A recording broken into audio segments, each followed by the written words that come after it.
ओम शांति। आज है 13 सितंबर 2025 की प्रातः मुरली के मुख्य पॉइंट्स। बाबा ने कहा, अपने ऊपर ये ध्यान रखना है कि हमसे कोई पाप तो नहीं होता। जो मेहनत करेंगे वही राज्य करेंगे, बाकी सजाए खाएंगे। बहुत बच्चे ऐसे हैं जो यह भूल जाते हैं कि बाबा आपको स्वर्ग का मालिक बनाते हैं। याद भूलने से ही आत्मा पर कट चढ़ती है।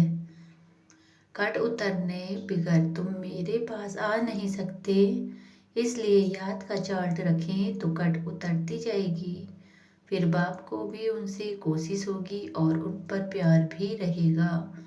झरमोही जगमोही करते हैं तो और भी जास्ती कट जाती है। जो सर्विस नहीं करते वह जरूर पुरानी सड़ी हुई बातें करते रहते होंगे। तुम्हें अपना करेक्टर देखना है कि रात दिन हम क्या करते हैं। किचन में भोजन बनाओ तो भी जितना हो सके याद में रहो। घूमते जाते हो तो भी याद में रहो। अब सुनते हैं महावाक्यों को विस्तार से। बाबा ने कहा, मीठे बच्चे, सबसे पहले पहले यही ख्याल रखो कि मुझ आत्मा पर जो कट चढ़ी हुई है वो कैसे उतरे। सुई पर जब तक जंग होगी तब तक चुंबक खींच नहीं सकता। प्रश्न, पुरुषोत्तम संगम युग पर तुम्हें पुरुषोत्तम बनाने के लिए कौन सा पुरुषार्थ करना है। उत्तर, कर्मातीत बनने का। कोई भी कर्म संबंधों की तरफ बुद्धि ना जाए, अर्थात कर्म बंधन अपने तरफ ना खींचे। सारा कनेक्शन एक बाप से रहे, कोई से भी दिल लगी हुई ना हो। ऐसा पुरुषार्थ करो। झरमोई झुकमोई में अपना टाइम वेस्ट मत करो, याद में रहने का अभ्यास करो। बाबा ने कहा, गीत है आज का, जाग सजनिया जाग। ओम शांति। रूहानी बच्चों ने शरीर द्वारा गीत सुना। रूहानी बच्चे यानी सारी आत्माएं बाबा की, क्योंकि बाप सभी बच्चों को आत्माभिमानी बना रहे हैं। तुमको आत्मा का भी ज्ञान मिलता है। दुनिया में एक भी मनुष्य नहीं जिसको आत्मा का सही ज्ञान हो, तो फिर परमात्मा का ज्ञान कैसे हो सकता है। यह बाप ही बैठ समझाते हैं। समझाना शरीर के साथ ही है। शरीर बिगड़ तो आत्मा कुछ कर नहीं सकती। आत्मा जानती है हम कहाँ के निवासी हैं, किसके बच्चे हैं। अभी तुम यथार्थ रीति जानते हो। सब एक्टर्स पाठधारी हैं। भिन्न भिन्न धर्म की आत्माएं कब आती हैं, यह भी तुम्हारी बुद्धि में है। बाप डिटेल नहीं समझाते हैं, मोटा यानी होलसेल समझाते हैं। होलसेल अर्थात एक सेकंड में ऐसी समझानी देते हैं जो सतयुग आदि से लेकर अंत तक मालूम पड़ जाता है कि कैसे हमारा पार्ट नोंधा हुआ है। अभी तुम जानते हो बाप कौन है, उनका एक इस ड्रामा के अंदर क्या पार्ट है, यह भी जानते हैं। ऊंच से ऊंच बाप का है, सर्व का सर्वगतिदाता, सर्व का सदगतिदाता, दुख हरता सुख करता है। शिव जयंती गाई हुई है, जरूर कहेंगे शिव जयंती सबसे ऊंच है। खास भारत में ही जयंती मनाते हैं। जिस जिसकी रजाई में जिस ऊंच पुरुष की पास्ट की हिस्ट्री अच्छी होती है तो उनकी स्टैम्प भी बनाते हैं। अब शिव की जयंती भी मनाते हैं। समझाना चाहिए सबसे ऊंच जयंती किसकी हुई, किसकी स्टैम्प बनानी चाहिए। कोई साधु संत अथवा सिखों का, मुसलमानों का व अंग्रेजों का। कोई फिलोसोफर अच्छा होगा तो उनकी स्टैम्प बनाते रहते हैं, जैसे राणा प्रताप आदि का भी बनाते हैं। अब वास्तव में स्टैम्प होनी चाहिए बाप की, जो सबका सदगति दाता है। इस समय बाप ना आए तो सदगति कैसे हो, क्योंकि जब रौरव नर्ग में गोता खा रहे हैं सबसे ऊंच से ऊंच शिव बाबा पतित पावन। मंदिर भी शिव के ऊंचे ऊंचे स्थान पर बनाते हैं क्योंकि ऊंच से ऊंच है ना। बाबा ने कहा, मंदिर भी सबसे ऊंच से ऊंच बनाते हैं। बाप ही आकर भारत को स्वर्ग का मालिक बनाते हैं।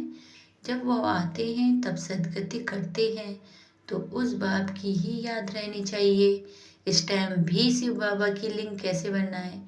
भक्ति मार्ग में तो शिवलिंग बनाते हैं, वहीं ऊंच से ऊंच आत्मा ठहरे, ऊंच से ऊंच मंदिर भी शिव का ही मानेंगे।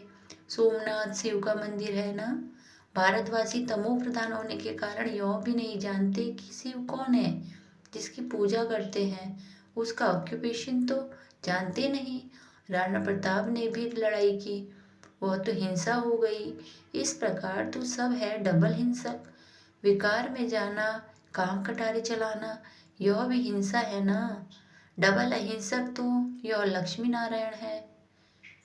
मनुष्यों को जब पूरा ज्ञान हो तब अर्थ सहित स्टैम्प निकले। सतयुग में स्टैम्प निकलती ही इन लक्ष्मी नारायण की है। शिव बाबा का ज्ञान तो वहाँ रहता नहीं, तो जरूर ऊंच से ऊंच लक्ष्मी नारायण की स्टैम्प लगती होगी। अभी भी भारत का वह स्टैम्प होना चाहिए। ऊंच से ऊंच त्रिमूर्ति शिव, वह तो अविनाशी रहना चाहिए, क्योंकि भारत तो अविनाशी राजगद्दी देते हैं। परम पिता परमात्मा ही भारत को सर्व बनाते हैं स्वर्ग।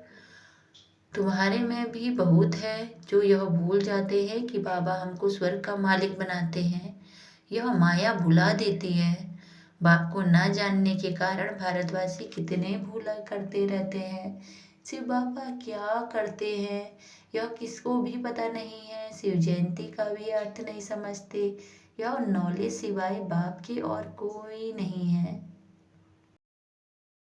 अभी तुम बच्चों को बाप समझाते हैं, औरों पर भी रहम करो, अपने ऊपर भी आप ही रहम करो। टीचर पढ़ाते हैं, यह भी रहम करते हैं ना। यह भी कहते हैं मैं टीचर हूँ, तुमको पढ़ाता हूँ। वास्तव में इसका नाम पाठशाला भी नहीं कहेंगे, यह तो एक बहुत बड़ी यूनिवर्सिटी है। बाकी तो सब है झूठे नाम। यह कोई सारे यूनिवर्स के लिए कॉलेज तो है नहीं, तो यूनिवर्सिटी है ही एक बाप की जो सारे विश्व की सद्गति करते हैं। वास्तव में यूनिवर्सिटी यह एक ही है। इन द्वारा ही सब मुक्ति जीवन मुक्ति में जाते हैं, अर्थात शांति और सुख को प्राप्त करते हैं।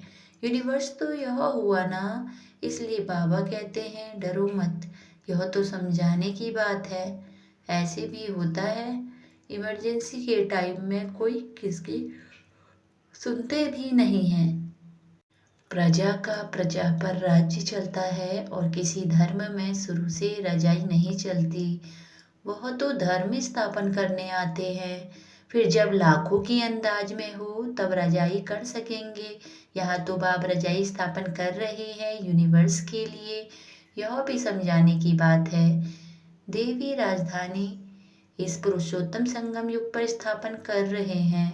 बाबा ने समझाया है, श्री कृष्ण श्री नारायण श्री राम आदि के काले चित्र भी तुम हाथ में उठाओ, फिर समझाओ श्री कृष्ण को श्याम सुंदर क्यों कहते हैं। सुंदर था फिर श्याम कैसे बनते हैं। भारत ही हेवन था, अब हेल है। हेल अर्थात काला, हेवन अर्थात गोरा। राम राज्य को दिन, रावण राज्य को रात कहा जाता है। तो तुम समझा सकते हो देवताओं को काला क्यों बनाया जाता है।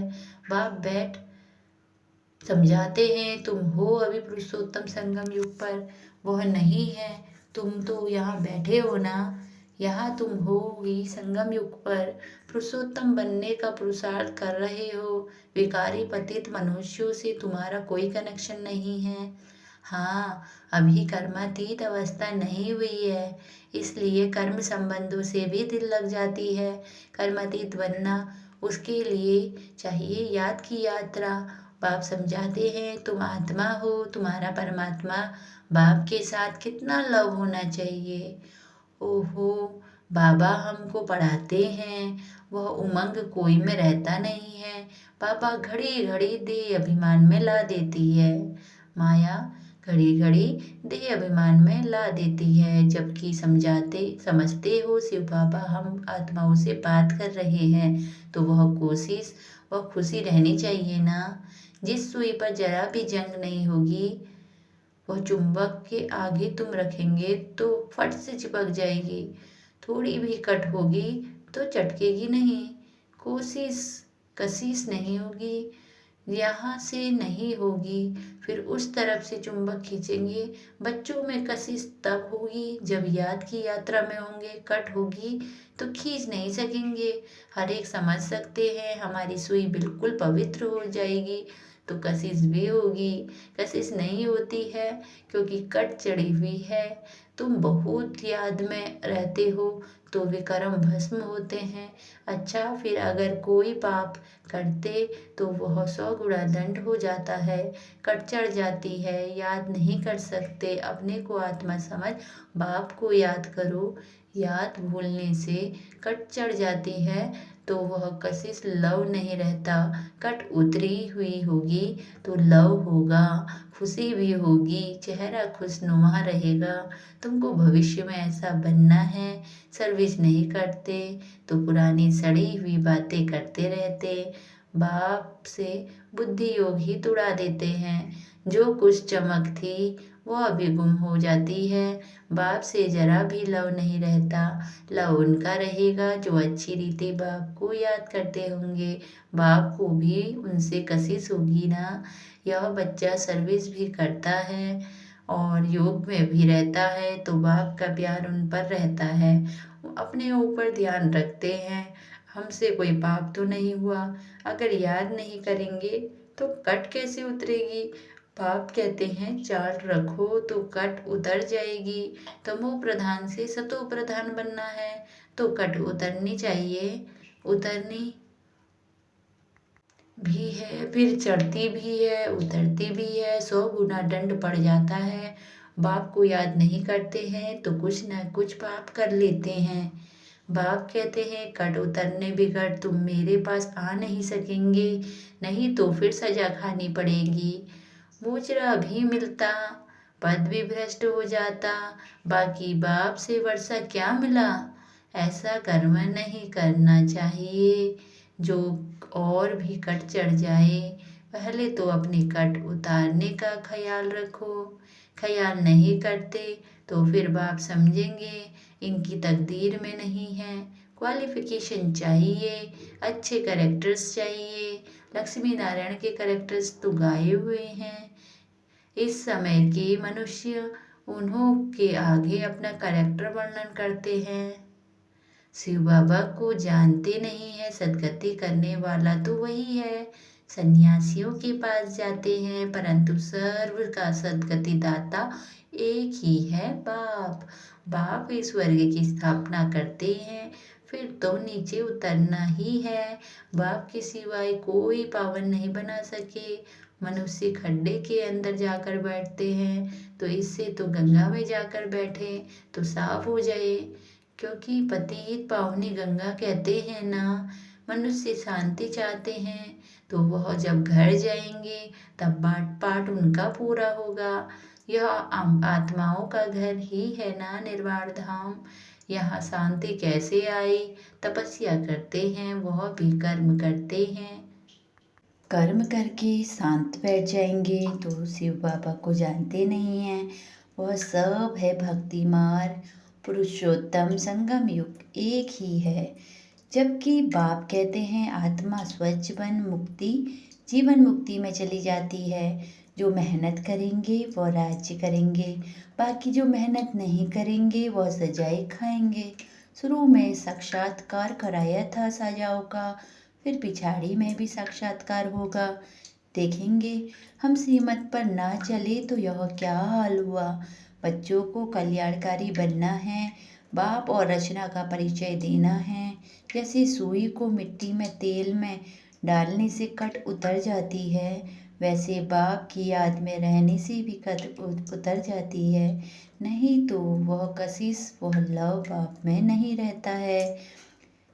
लव सारा चला जाता है। मित्र संबंधियों आदि में मित्र संबंधियों के पास जाकर रहते हैं। कहाँ यह जंग खाया हुआ संग है और कहाँ यह संग। जंग खाई हुई चीज के संग में उनको भी कट चढ़ जाएगी। कट उतारने के लिए ही बाप आते हैं, याद से ही पावन बनेंगे। आधा कल्प से बड़ी जोर से कट चढ़ी हुई है। यह बाप चुंबक कहते हैं, मुझे याद करो, बुद्धि का योग जितना मेरे साथ होगा उतना कट उतरेगी। नई दुनिया तो बनानी ही है। सतयुग से पहले बहुत छोटा सा झाड़ होता था देवी देवताओं का, फिर वृद्धि को भी पाते हैं। यहाँ से ही तुम्हारे पास आकर पुरुषार्थ करते रहते हैं। ऊपर से कोई नहीं आते, जैसे कोई धर्म वालों के ऊपर से आते। यहाँ तुम्हारी राजधानी तैयार हो रही है। सारा मदार पढ़ाई पर है, बाप की श्रीमत पर चलने पर है। बुद्धि योग बाहर आ जाता रहता है तो कट भी लग जाती है। यहाँ आते हैं तो सब हिसाब किताब चुकतो कर जीतते जी, सब कुछ खत्म करके जाते हैं। सन्यासी भी सन्यास करते हैं तो फिर कितने समय तक याद रहता है। अच्छा तुम बच्चे जानते हो, अभी हमको सत का संग मिलता है, हम अपने बाप की याद में रहते हैं। मित्र संबंधी आदि को तो जानते तो हैं ना। गृहस्थ व्यवहार में रहते, कर्म करते, बाप को याद करते हैं। पवित्र बनना है, औरों को भी सिखाना है। फिर तकदीर में होगा तो चल पड़ेंगे। ब्राह्मण कुल का ही नहीं होगा तो देवता कुल में कैसे आएगा। वह बहुत सहज पॉइंट्स दी जाती है जो झट किसकी बुद्धि में बैठ जाए। विनाश काले विपरीत बुद्धि वाला चित्र भी क्लियर है। अब वह सावरंटी है तो है नहीं, देवी सावरंटी है थी जिसको स्वर्ग कहा जाता था। अब भी तो पंचायती राज्य है, समझाने में कोई हर्ज नहीं है। पहले कट निकालने की कोशिश करनी चाहिए, अपना कैरेक्टर देखना है। रात दिन हम क्या करते हैं, किचन में भी भोजन बनाते, रोटी पकाते, जितना हो सके याद में रहो। घूमने जाते हो तो भी याद में। बाप की सबकी अवस्था को तो जानते हैं ना, पर चिंतन की कोई बात नहीं। सुनो, अच्छा मीठे मीठे सिखिलते बच्चों प्रति माता पिता बाप दादा का याद प्यार और गुड मॉर्निंग। रूहानी बाप की रूहानी बच्चों को नमस्ते। नमस्ते बाबा नमस्ते, सदा रहो हंसते, सदा रहो हंसाते।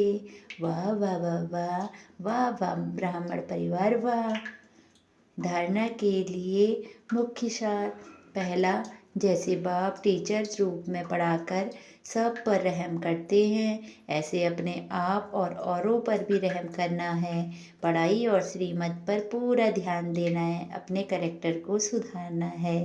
दूसरा, आपस में कोई पुरानी सड़ी हुई पर चिंतन की बातें करके बाप से बुद्धि योग नहीं तुड़ाना है। कोई भी पाप कर्म नहीं करना है, याद में रहकर जंग उतारनी है। आज का वरदान है, दृढ़ता द्वारा कल राठी जमीन में भी फल पैदा करने वाले सफलता स्वरूप भव। दृढ़ता द्वारा कल राठी जमीन में भी फल पैदा करने वाले सफलता स्वरूप भव। कोई विस्तार है, कोई भी बात में सफलता स्वरूप बनने के लिए दृढ़ता और स्नेह का संगठन चाहिए। यह दृढ़ता कल राठी जमीन में भी फल पैदा कर देती है, जैसे आजकल साइंस वाले रेत में भी फल पैदा करने का प्रयत्न कर रहे हैं। ऐसे आप साइलेंस की शक्ति द्वारा स्नेह का पानी देते हुए फलीभूत बनो। दृढ़ता द्वारा ना उम्मीद में भी उम्मीद का दिया जगा सकते हो, क्योंकि हिम्मत से बाप की मदद मिल जाती है। स्लोगन, अपने को सदा प्रभु की अमानत समझकर चलो तो कर्म में रूहानियत आएगी। अपने को सदा प्रभु की अमानत समझकर चलो तो कर्म में सदा रूहानियत आएगी। अव्यक्त इशारे, अब लगन की अग्नि को प्रज्वलित कर योग को ज्वाला रूप बनाओ। सारथी अर्थवार्थ, आत्माभिमानी, क्योंकि आत्मा ही सारथी है। ब्रह्मा बाप ने इस विधि से नंबरवाद की सिद्धि प्राप्त की, तो फॉलो फादर करो। जैसे बाप देह को अधीन कर प्रवेश होते हैं, अर्थात सारथी बनते हैं, देह के अधीन नहीं होते, इसलिए न्यारे और प्यारे हैं।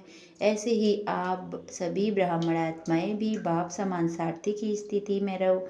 सारथी स्वतः ही साक्षी हो, कुछ भी करेंगे, देखेंगे, सुनेंगे और सब कुछ करते भी माया की लेप छेप से निर्लेप रहे।